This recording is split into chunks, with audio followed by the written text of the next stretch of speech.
अध्याय 13। Nicholas Flamel. Dumbledore ने Harry को यह समझा दिया था कि वह दोबारा शैवाग के दर्पण की तलाश में ना जाए, और इसलिए क्रिसमस की बची हुई छुट्टियों में अदृश्य चौका उसके संदूक में नीचे पड़ा रहा। हैरी सोच रहा था काश इतनी आसानी से वह दर्पण में देखी बातों को भी भुला सकता, परंतु वह नहीं भुला पाया। उसे बुरे सपने आना शुरू हो गए, जिनमें वह बार बार देखता था कि उसके माता पिता हरी रोशनी के धमाके में गायब हो रहे हैं, जबकि कोई आदमी तेज आवाज में हंस रहा है। जब हैरी ने रोन को इन सपनों के बारे में बताया तो उसने कहा, देखा, डंबलडोर सही कहते थे, वह दर्पण किसी को भी पागल कर सकता है। हरमाइनी स्कूल शुरू होने के एक दिन पहले आई और उसने घटनाओं को एक अलग ही नजरिए से देखा। एक तरफ तो वह यह सोचकर दहशत में थी कि हैरी 3 रातों तक लगातार बिस्तर से बाहर निकलकर पूरे स्कूल में घूमता रहा। अगर फिल्च ने तुम्हें पकड़ लिया होता तो? और दूसरी तरफ वह निराश थी कि हैरी को कम से कम यह तो पता लगा लेना चाहिए था कि निकोलस फ्लेमेल कौन था। उन्हें अब यह उम्मीद नहीं थी कि लाइब्रेरी की किसी किताब में वे फ्लेमेल का नाम खोज पाएंगे। वैसे हैरी को अब भी यकीन था कि उसने यह नाम कहीं पर पढ़ा था। एक बार स्कूल शुरू हो गई तो वे ब्रेक के दौरान 10 मिनट तक किताबें छानने के काम में फिर से जुट गए। हैरी के पास तो बाकी दोनों से भी कम समय था, क्योंकि क्विडिच की प्रैक्टिस एक बार फिर शुरू हो गई थी। वुड इस बार टीम से पहले से बहुत ज्यादा मेहनत करवा रहा था। अब बर्फ गिरने के बजाय बारिश हो रही थी, परंतु लगातार हो रही बारिश भी वुड के उत्साह को ठंडा नहीं कर पाई। वीजली बंधु शिकायत कर रहे थे कि वुड पागल हो गया है, पर हैरी वुड की तरफ था। अगर वे मेहनत कश के खिलाफ अपना अगला मैच जीत लेते हैं तो वे 7 साल में पहली बार हाउस चैंपियनशिप में नागशक्ति से आगे निकल जाएंगे। कड़ी मेहनत करने के पीछे जीतने की इच्छा तो थी ही। इसके अलावा हैरी ने पाया कि जब प्रैक्टिस के बाद वह थका होता था तो उसे बुरे सपने कम आते थे। फिर एक दिन जब मौसम बहुत ज्यादा गीला और मैदान कीचड़ भरा था, तब प्रैक्टिस के दौरान वुड ने टीम को एक बुरी खबर सुनाई। वह वीजली बंधुओं पर बुरी तरह खफा था, क्योंकि वे एक दूसरे पर गोतामार बमबारी कर रहे थे और अपनी झाड़ू से गिरने का नाटक कर रहे थे। मस्ती मत करो, वह चीखा। इसी तरह की हरकतों से हम मैच हारेंगे। इस बार स्नेप रेफरी बन रहे, उनकी पूरी कोशिश होगी कि वे किसी भी बहाने गुरुद्वार के पॉइंट कम कर दे। यह सुनकर जॉर्ज वीजली अपनी झाड़ू पर से सचमुच गिर गया। स्नेप रेफरी बन रहे हैं, वह कीचड़ सने मुंह से बोला। स्नेप को जिसके मैच में पहले कब रेफरी बने हैं? अगर हम नागशक्ति से आगे निकलने की स्थिति में तो वे कभी न्याय नहीं करेंगे। बाकी की टीम भी जॉर्ज के पास नीचे उतरकर शिकायत करने लगी। यह मेरी गलती नहीं है, वुड ने कहा। हमें तो सिर्फ इस बात का पूरा ध्यान रखना है कि हम साफ सुथरा खेलें, ताकि स्नेप को हमारे खिलाफ कोई बहाना न मिल सके। यह सब तो ठीक था, हैरी ने सोचा, परंतु एक और कारण भी था जिसकी वजह से वह स्नेप के आसपास रहने पर कुछ नहीं खेलना चाहता था। टीम के बाकी लोग प्रैक्टिस के बाद हमेशा की तरह एक दूसरे से बात करने के लिए रुक गए, परंतु हैरी सीधे गुरुद्वार के हॉल में गया, जहां उसने रोन और हरमाइनी को शतरंज खेलते देखा। शतरंज इकलौती ऐसी चीज थी जिसमें हरमाइनी हार जाती थी, और हैरी तथा रोन दोनों का ही विचार था कि यह उसकी उदारता थी। जब हैरी उसके बगल में बैठा तो रोन बोला, जरा 1 मिनट रुको, मुझे कुछ मत कहना। तभी उसकी निगाह अचानक हैरी के चेहरे पर पड़ी। तुम्हें क्या हुआ? तुम्हारी हालत बहुत खराब दिख रही है। कोई और ना सुन ले, इसलिए अपनी आवाज नीचे रखते हुए हैरी ने उन दोनों को बताया कि स्नेप के मन में कुछ का रेफरी बनने की दुष्ट इच्छा अचानक जाग गई है। तो खेलने से मना कर दो, हरमानी ने तत्काल कहा। कह दो कि तुम बीमार हो, रोन ने कहा। अपनी टांग टूटने का नाटक करो, हरमानी ने सुझाव दिया। अपनी टांग सचमुच तोड़ लो, रोन ने कहा। मैं ऐसा नहीं कर सकता, हैरी ने कहा। हमारे पास कोई रिजर्व खोजी नहीं है। अगर मैं नहीं खेलूंगा तो गुरुद्वार तो खेल ही नहीं पाएगा। उसी पल नेविल गिरता पड़ता हुआ हॉल में आया। कोई नहीं समझ पाया कि वह किस तरह तस्वीर के छेद में से अंदर आने में कामयाब हुआ, क्योंकि उसके पैर बंधे थे। वे तत्काल समझ गए कि पैर बांधने वाले श्राप की वजह से उसके पैर बंधे थे। वह गुरुद्वार के हॉल तक सारे रास्ते कूदता हुआ आया होगा। हरमानी को छोड़कर सभी हंसने लगे। हरमानी उछलकर खड़ी हुई और उसे श्राप विरोधी मंत्र पढ़ा। नेविल के पैर खुलकर अलग हो गए और वह अपने पैरों पर खड़ा हो गया, हालांकि वह अब भी कांप रहा था। क्या हुआ था? हरमाइनी ने उससे पूछा और उसे हैरी तथा रोन के पास ले जाकर बिठा दिया। मैलफॉय, नेविल ने कांपते हुए कहा। वह मुझे लाइब्रेरी के बाहर मिला था। उसने कहा कि वह इसकी प्रैक्टिस करने के लिए किसी को ढूंढ रहा था। प्रोफेसर मैकगोनिगल के पास जाओ, हरमाइनी ने नेविल को सलाह दी। उसकी शिकायत करो। नेविल ने अपना सिर हिलाया। मैं अपने आप को और ज्यादा मुश्किल में नहीं डालना चाहता, वह बुदबुदाया। तुम्हें उसका सामना करना पड़ेगा नेविल, रोन ने कहा। उसे लोगों को अपने कदमों तले रोने की आदत पड़ चुकी है, परंतु यह तो कोई कारण नहीं है कि तुम उसके सामने झुक जाओ और उसका काम आसान कर दो। मुझे यह बताने की जरूरत नहीं है कि मुझ में गुरुद्वार में रहने लायक बहादुरी नहीं है। मैलफॉय यह काम पहले ही कर चुका है, नेविल ने रूंधे गले से कहा। हैरी ने अपने दुशाले की जेब टटोली और चॉकलेट का एक मेंढक निकाला। यह उस बक्से का आखिरी मेंढक था जो हरमाइनी ने उसे क्रिसमस पर दिया था। उसने इसे नेविल को दे दिया, जिसे देखकर लगता था कि वह बस रोने ही वाला था। तुम अकेले 12 मैलफॉय के बराबर हो, हैरी ने कहा। बोलती टोपी ने तुम्हें गुरुद्वार में भेजा था, है ना? और मैलफॉय कहाँ है? सड़े नाग शक्ति में। मेंढक का कवर हटाते हुए नेविल के होठों पर एक हल्की मुस्कान आई। धन्यवाद हैरी, मुझे लगता है मुझे बिस्तर पर जाना चाहिए। क्या तुम्हें कार्ड चाहिए? तुम कार्ड इकट्ठे करते हो, है ना? जब नेविल चला गया तो हैरी ने मशहूर जादूगर के कार्ड की तरफ देखा। एक बार फिर डम्बलडोर, उसने कहा। पहली बार भी मुझे वही मिले थे। उसने सांस अंदर की तरफ खींची और कार्ड को पलट कर देखा। फिर उसने रोन और हरमाइनी की तरफ देखा। मुझे मिल गया, वह फुसफुसाया। मुझे फ्लेमेल मिल गया। मैंने तुम लोगों से कहा था ना कि मैंने उसका नाम पहले कहीं पढ़ा था। मैंने उसका नाम ट्रेन में पढ़ा था जब मैं यहाँ आ रहा था। यह सुनो, प्रोफेसर डम्बलडोर खासतौर पर इन चीजों के लिए मशहूर है। 1945 में शैतानी जादूगर ग्रिंडेलवाल्ड को हराने के लिए, ड्रैगन के खून के 12 प्रयोगों की खोज के लिए और अपने पार्टनर निकोलस फ्लेमेल के साथ रसायन शास्त्र पर किए गए काम के लिए। हरमाइनी एकदम उछल पड़ी। जब उसे अपने पहले होमवर्क के लिए नंबर मिले थे उसके बाद वह कभी इतनी रोमांचित नहीं दिखी थी। यहीं रुको, उसने कहा और वह सीढ़ियों पर कूदती हुई लड़कियों के कमरे की तरफ भागी। हैरी और रोन को बस इतना ही मौका मिला कि वे एक दूसरे की तरफ रहस्यमय निगाहों से देख सके, और इतने में ही हरमाइनी दौड़ लगाकर वापस आ गई। उसके हाथ में एक भारी भरकम पुरानी किताब थी। मैंने इसमें देखने के बारे में तो सोचा ही नहीं, वह रोमांचित स्वर में फुसफुसा रही थी। मैंने ये किताब कई सप्ताह पहले लाइब्रेरी से दिल बहलाने के लिए दी थी। दिल बहलाने के लिए? रोन ने कहा, परंतु हरमाइनी ने उसे तब तक चुप रहने को कहा जब तक वह किताब में कुछ खोज न ले। इसके बाद उसने किताब के पन्ने तेजी से पलटाए और वह अपने आप से बोलते हुए बड़बड़ाती जा रही थी। आखिरकार उसे वह मिल ही गया जिसकी वह तलाश कर रही थी। मैं जानती थी। क्या अब हमें बोलने की इजाजत है? रोन ने मुंह बनाकर कहा। हरमाइनी ने उसे नजरअंदाज कर दिया। निकोलस फ्लेमेल, वह नाक के अंदाज में बोली, के पास पारस पत्थर है। इसका उतना प्रभाव नहीं पड़ा जितनी उसे उम्मीद थी। क्या? हैरी और रोन ने कहा। सच्ची? क्या तुम दोनों को पढ़ना नहीं आता? देखो और इसे पढ़ो यहाँ। उसने उन दोनों की तरफ किताब सरका दी और हैरी व रोन ने पढ़ा। रसायन शास्त्र के प्राचीन अध्ययन का संबंध पारस पत्थर बनाने से है, जो अद्भुत शक्तियों वाला एक पौराणिक पत्थर है। यह पत्थर किसी भी धातु को शुद्ध सोने में बदल देता है और आयु बढ़ाने वाला अमृत भी बनाता है, जिसे पीने वाला अमर हो जाता है। सदियों से पारस पत्थर के बारे में कई अफवाहें रही है, परंतु फिलहाल ऐसा पत्थर एक ही है और वह मिस्टर निकोलस फ्लेमेल के पास है, जो जाने माने रसायन शास्त्री और ओपेरा प्रेमी है। मिस्टर फ्लेमेल, जिन्होंने पिछले साल अपना 665वां जन्मदिन मनाया है, डेवोन में अपनी पत्नी पेरेनील 658 साल के साथ शांत जीवन बिता रहे हैं। देखा? हैरी और रोन के पढ़ने के बाद हरमाइनी ने कहा। कुत्ता फ्लेमेल के पारस पत्थर की रखवाली कर रहा होगा। मैं शर्त लगाती हूँ कि फ्लेमेल ने डम्बलडोर को सुरक्षित रखने के लिए कहा होगा, क्योंकि वे दोनों दोस्त हैं और वे जानता था कि कोई इसके पीछे पड़ा था, इसलिए वह पत्थर को ग्रिंगोट से निकलवाना चाहता था। एक पत्थर जो सोना बनाता है और आपको कभी मरने नहीं देता, हैरी ने कहा। कोई हैरानी नहीं कि स्नेप इसके पीछे पड़ा है। हर कोई चाहेगा कि ऐसा पत्थर उसके पास हो। और कोई हैरानी नहीं कि हमें फ्लेमेल का नाम जादूगरी में आधुनिक विकास के अध्ययन में नहीं मिला, रोन ने कहा। अगर वे 665 साल के तो उन्हें आधुनिक तो नहीं कहा जा सकता, है ना? अगली सुबह हैरी और रोन गुप्त कलाओं से रक्षा की क्लास में आदम भेड़िए के काटने के विभिन्न उपचार उतार रहे थे, परंतु वे अब भी यह चर्चा कर रहे थे कि अगर उन्हें पारस पत्थर मिल जाए तो वे क्या करेंगे। जब रोन ने यह कहा कि वह अपनी खुद की क्विडिच टीम खरीदेगा, तब जाकर हैरी को स्नेप और आने वाले मैच की याद आई। मैं खेलूंगा, उसने रोन और हरमाइनी से कहा। अगर मैं नहीं खेला तो नागशक्ति के लोग सोचेंगे कि मैं स्नेप का सामना करने से डर रहा हूँ। मैं उन्हें बता दूंगा। अगर हम जीत जाते तो उनके चेहरे से मुस्कान उड़ जाएगी। बशर्ते वे लोग तुम्हें पिच से ही न उड़ा दे, हरमाइनी ने कहा। जैसे जैसे मैच का दिन करीब आता गया, हैरी की घबराहट बढ़ती गई, चाहे उसने रोन और हरमाइनी से जो भी कहा हो। बाकी टीम भी बहुत शांत नहीं थी। हाउस चैंपियनशिप में नागशक्ति से आगे निकलने का विचार बहुत बढ़िया था। किसी ने भी पिछले 7 साल में ऐसा कभी नहीं किया था, परंतु क्या उन्हें ऐसा करने दिया जाएगा जबकि रेफरी इतना पक्षपात करने वाला हो? हैरी नहीं जानता था कि यह उसके मन का वहम था या नहीं, परंतु वह जहां भी जाता था स्नेप से टकरा जाता था। कई बार तो उसके मन में यह विचार भी आया कि कहीं स्नेप उसका पीछा तो नहीं कर रहा है और उसे खुद पकड़ने की कोशिश तो नहीं कर रहा है।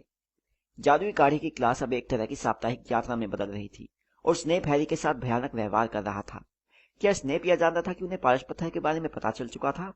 हैरी को समझ में नहीं आया कि स्नेप को कैसे पता चल सकता था, परंतु कई बार उसे यह भयानक एहसास होता था कि शायद स्नेप मन की बातें पढ़ सकता था।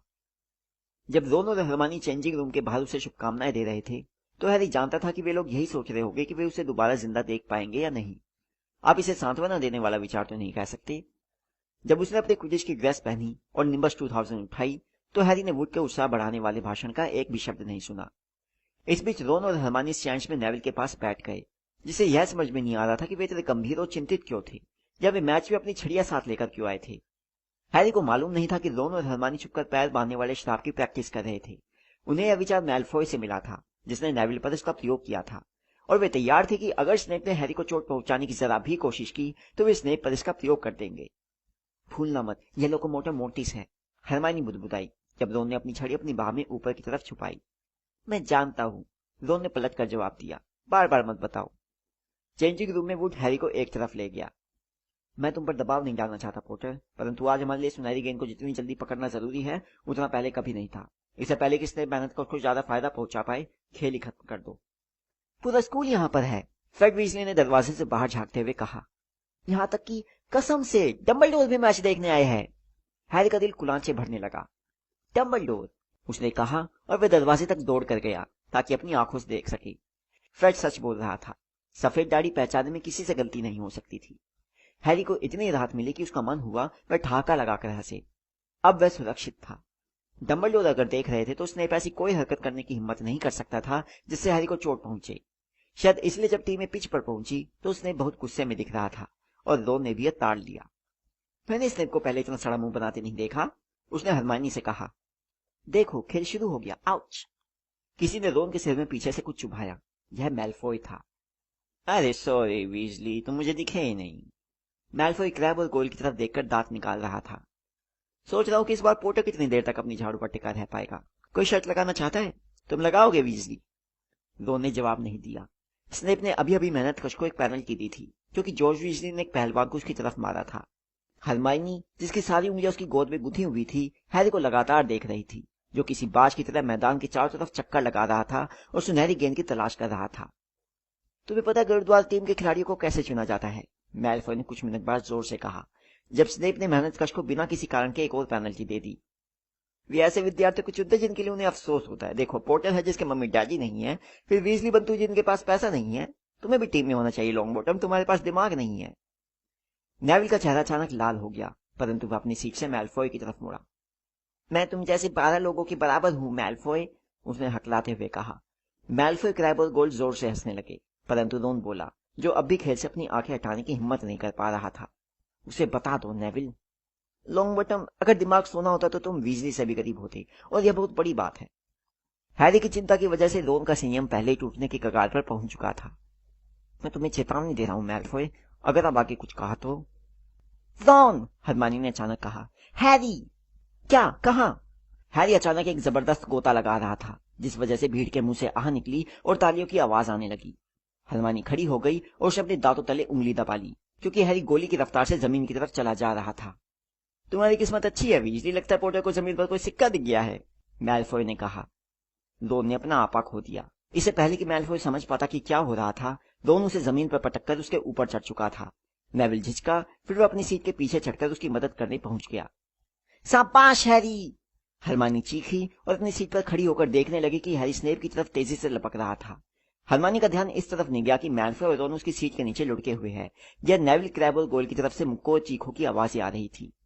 ऊपर हवा में स्नेप अपनी जादुई झाड़ू पर समय रहते पलटा और उसने देखा कि लाल रंग की कोई चीज उसे कुछ इंच की दूरी से गुजरी। अगले ही पल हैरी ने अपने गोते को पूरा किया और अपनी बाहों को जीत की खुशी में ऊपर उठाया। सुनहरी गेंद उसके हाथ में कैद थी। दर्शकों के स्टैंड जैसे फट पड़े। यह एक रिकॉर्ड था। किसी को भी याद नहीं था कि सुनहरी गेंद को इससे पहले कभी इतनी जल्दी पकड़ा गया था। रोन, रोन, तुम कहाँ हो? मैच खत्म हो गया, हैरी जीत गया, हम जीत गए, गुरुद्वारा अब सबसे आगे है, हरमानी चीखी। वह अपनी सीट पर ऊपर नीचे नाच रही थी और अगली लाइन में बैठी पार्वती पाटिल को गले लगा रही थी। हैरी अपनी झाड़ू से जमीन से कुछ फुट ऊपर से कूदा। उसे यकीन नहीं हो रहा था। उसने यह कर दिखाया था। मैच खत्म हो गया था। यह मुश्किल से 5 मिनट चला होगा। जब गुरुद्वार के विद्यार्थी पिच पर दौड़ते हुए आए तो उसने स्नेप को पास में उतरते देखा, जिसका चेहरा सफेद पड़ गया था और होंठ भिजे हुए थे। फिर हैरी ने महसूस किया कि किसी ने उसके कंधे पर हाथ रखा। उसने पलटकर डंबलडोर के मुस्कुराते चेहरे को देखा। शाबाश, डंबलडोर इतने धीमे बोले कि सिर्फ हैरी सुन सके। यह देखकर अच्छा लगा कि तुम इस दर्पण के बारे में चिंता नहीं कर रहे हो। अपने आप को व्यस्त रखो। बहुत अच्छे। स्नेप ने कड़वाहट से जमीन पर थूका। हैरी कुछ समय बाद चेंजिंग रूम से अकेला निकला ताकि वह अपनी निम्बस 2000 को झाड़ू घर में ले जा सके। उसे याद नहीं था कि उसे इससे पहले कभी इतनी ज्यादा खुशी हुई थी। उसने सचमुच कुछ ऐसा कर दिखाया था जिस पर वह गर्व कर सकता था। अब कोई नहीं कह सकता था कि वह सिर्फ एक मशहूर नाम था। उसे शाम के वह पहले कभी इतनी मीठी गंध से भरी नहीं लगी थी। वह गीली घास पर चला और उसने अपने मन में आखिरी घंटे की याद को ताजा किया, जो एक खुशनुमा फिल्म थी। गरुड़द्वार के विद्यार्थी उसे अपने कंधों पर बिठाने के लिए भाग रहे थे। रोन और हरमानी दूर कूद रहे थे। रोन की नाक से काफी खून बह रहा था, परंतु वह तालियां बजा रहा था। हैरी झाड़ू घर तक पहुंच गया। वह लकड़ी के दरवाजे पर टिका और उसने हॉगवर्ट्स की तरफ देखा, जिसकी खिड़कियां डूबते सूरज की रोशनी में लाल दिख रही थी। अब गरुड़द्वार सबसे आगे था। उसने यह कर दिखाया था। उसने स्नेप को बता दिया था। और स्नेप की बात पर एक नकाब पहनी हुई आकृति महल की अगली सीढ़ियों से तेजी से बाहर आई। जाहिर था वह नहीं चाहती थी कि कोई उसे देखे, इसलिए वह जितनी तेजी से हो सकता था अंधेरे जंगल की तरफ बढ़ने लगी। यह देखते ही हैरी के मन में जीत की आदत धुंधली हो गई। उसने उस आकृति की लंगड़ाती चाल को पहचान लिया। जब बाकी सभी डिनर ले रहे थे तो स्नेप चोरी से जंगल में क्यों जा रहा था? आखिर हो क्या रहा था? हैरी अपने निम्बस 2000 पर कूदकर बैठा और उड़ चला। महल के ऊपर चुपचाप उड़ते हुए उसने देखा कि स्नेप लगभग दौड़ते हुए जंगल में घुस रहा था। वह भी उसके पीछे चल दिया। पेड़ इतने घने थे कि उसे यह नहीं दिखा कि स्नेप कहाँ गया। हैरी निश्चित दायरे में उड़ता रहा, फिर नीचे की तरफ आया और पेड़ों की सबसे ऊपरी शाखाओं को छूता रहा, जब तक कि उसे आवाजें नहीं सुनाई दी। वह उन आवाजों की तरफ उड़ा और बिना हलचल के उतरकर एक बड़े पेड़ पर बैठ गया। वह सावधानी से उसकी एक डाल पर चढ़ा और अपने जादुई झाड़ू को कसकर पकड़े रहा। वह पत्तियों के बीच से देखने की कोशिश कर रहा था। नीचे छायादार खुली जगह में स्नेप खड़ा था, परंतु वह अकेला नहीं था। क्विल भी वहां पर था। हैरी क्विल के चेहरे के भाव को तो नहीं देख सकता था, परंतु वह पहले से भी बुरी तरह हकला रहा था। हैरी ने यह सुनने के लिए अपनी सारी शक्ति लगा दी कि उनमें क्या बातें हो रही थी। नहीं जानता कि आप मुझसे यहाँ क्यों मिलना चाहते थे सेवरस? मैंने सोचा कि हमारा छुपकर मिलना ही बेहतर होगा, स्नेप ने बर्फीली आवाज में कहा। विद्यार्थियों को पारस पत्थर के बारे में मालूम नहीं होना चाहिए, है ना? हैरी आगे झुका। क्विल कुछ बुदबुदा रहा था। स्नेप ने उसे बीच में टोका। क्या तुम्हें पता चल गया कि हैग्रिड के कुत्ते को कैसे पार करना है? परंतु सेवरस, तुम मुझे अपना दुश्मन तो नहीं बनाना चाहोगे क्विल? स्नेप ने कहा और उसकी तरफ एक कदम बढ़ाया। मैं नहीं जानता कि आपका क्या। तुम बहुत अच्छी तरह से जानते हो कि मेरा क्या मतलब है। तभी एक उल्लू तेजी से चीखा और हैरी चौंककर पेड़ पर से लगभग गिर पड़ा, लेकिन उसने समय रहते ही अपने आप को संभाल लिया। जब स्नेप कह रहा था, तुम्हारा तंत्र मंत्र, मैं इंतजार कर रहा हूँ। तब नहीं। ठीक है, स्नेप ने उसकी बात काटते हुए कहा। हम जल्दी एक बार फिर मिलेंगे। तब तक तुम अच्छी तरह से सोच विचार कर लेना और यह फैसला कर लेना कि तुम्हारी वफादारी किसके साथ है। उसने चौकी को अपने सिर पर डाला और वहां से चल दिया। अब अंधेरा लगभग पूरी तरह हो चुका था, परंतु हैरी देख सकता था कि क्विल अब भी चुपचाप खड़ा था, जैसे वह पत्थर की मूर्ति बन गया हो। हैरी, तुम कहाँ थे? हरमानी चीखी। हम जीत गए, तुम जीत गए, हम जीत गए, रोन चिल्लाया और उसने हैरी की पीठ ठोकी। और मैंने मैलफॉय की आंख काली कर दी तथा नेविल ने क्रैब और गोल्ड से अकेले निपटने की कोशिश की। अब भी ठंडा पड़ा है, पर मैडम डम्फ्री का कहना कि वह बिल्कुल ठीक हो जाएगा। नाग शक्ति को मजा चखाने में अब क्या कसर रह गई है। हॉल में सब तुम्हारा इंतजार कर रहे हैं। हम पार्टी कर रहे हैं। फेड और जोश किचन से कुछ केक और बाकी सामान चुरा लाए हैं। उस सबको अभी रहने दो, हैरी ने हाफते हुए कहा। चलो हम किसी खाली कमरे में चलते हैं। कुछ करने से पहले मेरी बात सुन लो। हैरी ने पहले यह पक्का कर लिया कि कमरे के अंदर पीव्स तो नहीं है। फिर उसने दरवाजा बंद कर लिया। तो हम सही थे। वह पत्थरी और स्नेप क्विल को मजबूर करा कि उसे हासिल करने में वह उसकी मदद करे। उसने पूछा कि क्या वह जानता कि फ्लफी को कैसे पार किया जाए, और उसने क्विल के तंत्र मंत्र के बारे में भी कुछ कहा। मुझे लगता है फ्लफी के अलावा भी बहुत सी चीजें पत्थर की रखवाली कर रही है, और शायद क्विल ने भी गुप्त कला से रक्षा के लिए कुछ जादू किया होगा जिसे स्नेप को तोड़ना होगा। हरमानी ने आतंकित होकर कहा। तो तुम्हारा मतलब है पत्थर तभी तक सुरक्षित है जब तक क्विल स्नेप के सामने घुटने नहीं टेक देता? तब तो यह अगले मंगलवार तक चला जाएगा।